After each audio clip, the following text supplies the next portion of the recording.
Well, hey there. Happy National Customer Service Week. I love that you have allowed me to be a part of this week long celebration with you. Today is all about how to get over any fear that you have about giving a customer bad news, about having tough conversations. I'm going to be transparent with you. It used to be a real struggle for me to have tough conversations, to say what I knew needed to be said, to give bad news or to share anything that I thought might make another person uncomfortable. I was there for a long time until I learned what I'm going to share with you. What I now know about delivering bad news is it starts with us. We have to have the confidence to speak our truth, to say what needs to be said, both personally and professionally. You're going to be able to use these techniques anywhere in your life where you have to have a tough conversation. So, we're going to do some confidence work. I am going to give you 5 questions that I want you to work through either today, you can do it as a team after this session, or later when the time is right. But 5 questions that will you can work through to get to the root of why giving bad news is hard for you, and you can look at someone who does it well. And then part 2 is I'm going to break down 4 keys for you, 4 keys for delivering bad news that I discovered by studying how doctors give bad news. All right, let's start with the 5 questions. I want you to consider what, if anything, because we don't all have this fear. Maybe some of us it's just a reluctance, but what, if anything, do you fear about giving a customer bad news? I want you to take the time to think about that. And you can pause this session if you need to, but I want you to think about what it is that you fear and be completely honest with yourself. This is simply for you. Next, how might you overcome that fear? So, the fear that you identified, just have a personal brainstorm.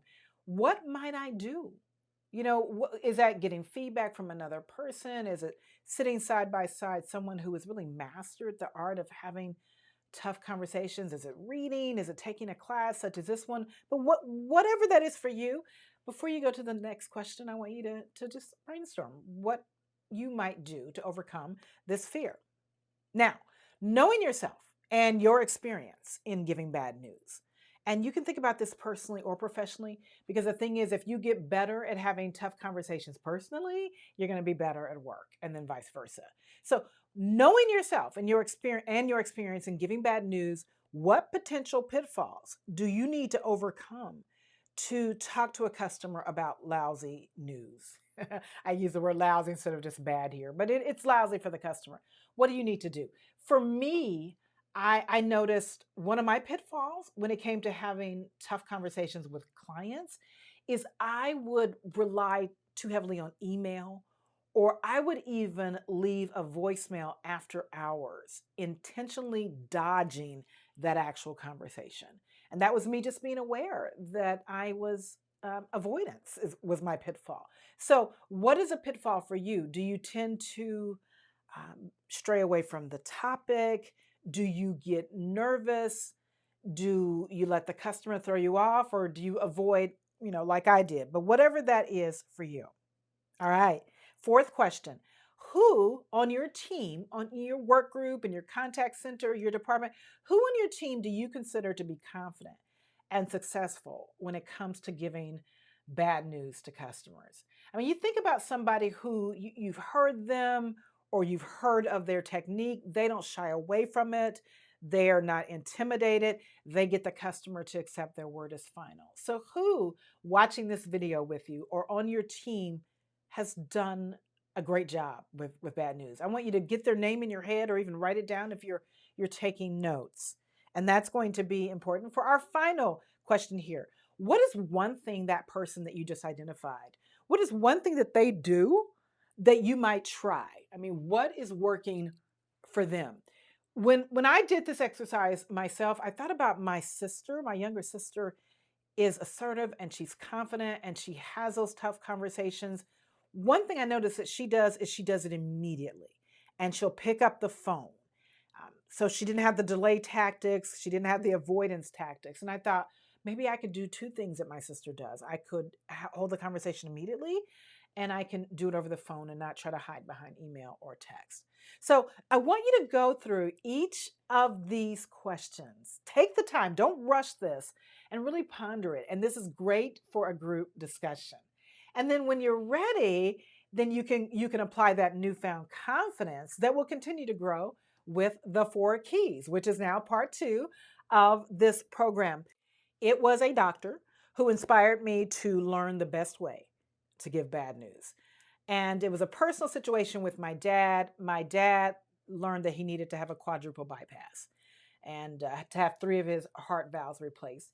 He didn't want to have the surgery. And my younger sister, the same one who is really great, Teresita is her name, really great with giving bad news, had the idea of the family sitting down with dad's surgeon and mom, dad, and the children to learn more. We wanted to know the pros and the cons, and so that we could be positioned to give dad the best support, best guidance. And so we went, and it was a tough conversation to be participate in because it was dealing with my dad and his health.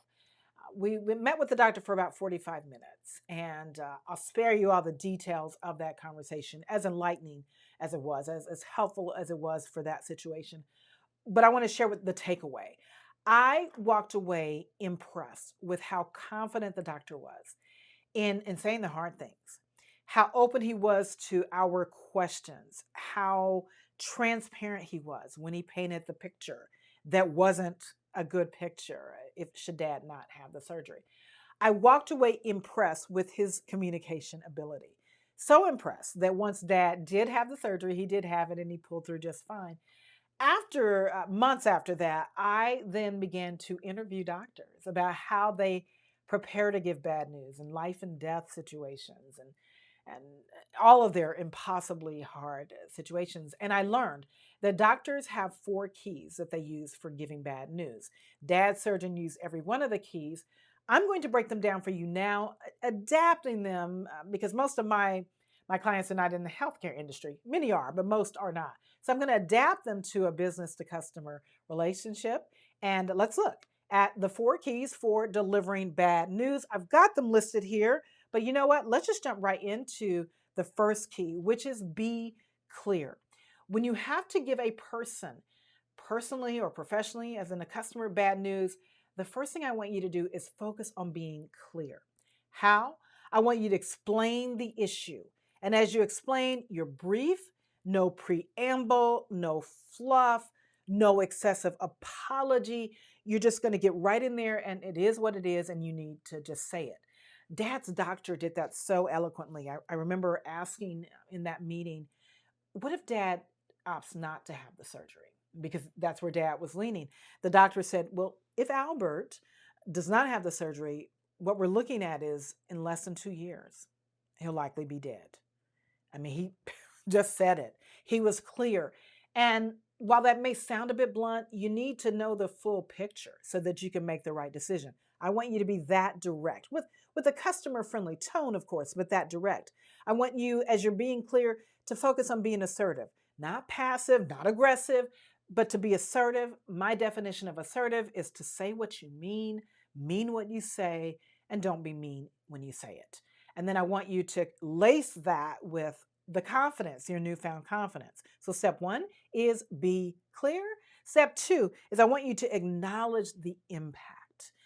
Acknowledge the impact. Another way to look at this is to convey empathy.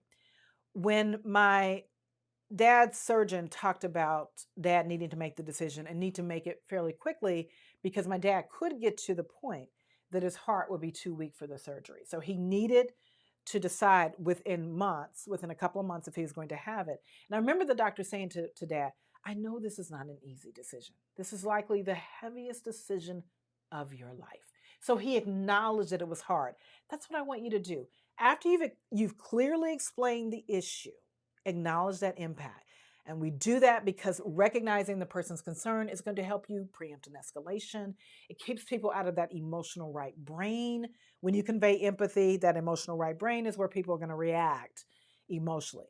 But how do we acknowledge the impact? One sentence is typically all you need. I know this delay throws off your entire day or schedule. Or I realize the confusion on dates will excuse me. I realize the confusion on the dates that will be on site has caused you frustration. We want to get to the bottom of this as much as you do. So when you acknowledge the impact, I don't want you to be vague. I chose very specific examples that I've drawn up for other clients. I want you to be that specific because I want you to come across as genuine and fully present. After you acknowledge impact, then you're ready for key action number 3, which is I want you to pause and let the customer respond. Every doctor I interviewed stressed this. After you give people really heavy news, you need to don't move on, pause for a beat and give them an opportunity to process it and to react. So some customers, when you pause, will say nothing. They're just kind of taking it in. Others will have questions or they may react emotionally. Whatever they do, that's up to them. But you need to pause. So we do it so they can respond or process. We do it to make this a dialogue because steps 1 and 2, you've driven. So now you want to pause and let them be a part of that conversation. And 2, for you, when you pause, you give the customer, you give yourself a chance to take a breath. So do that. It is for both you and the customer. So you do this after you acknowledge impact, just pause for a beat. And then finally, you're ready for key action number 4, which is manage expectations. So why do we want to manage expectations? You want to prevent further disappointment by establishing what you can realistically achieve. We don't want to let the customer down a second time if they've been let down. We don't want to give them false hope.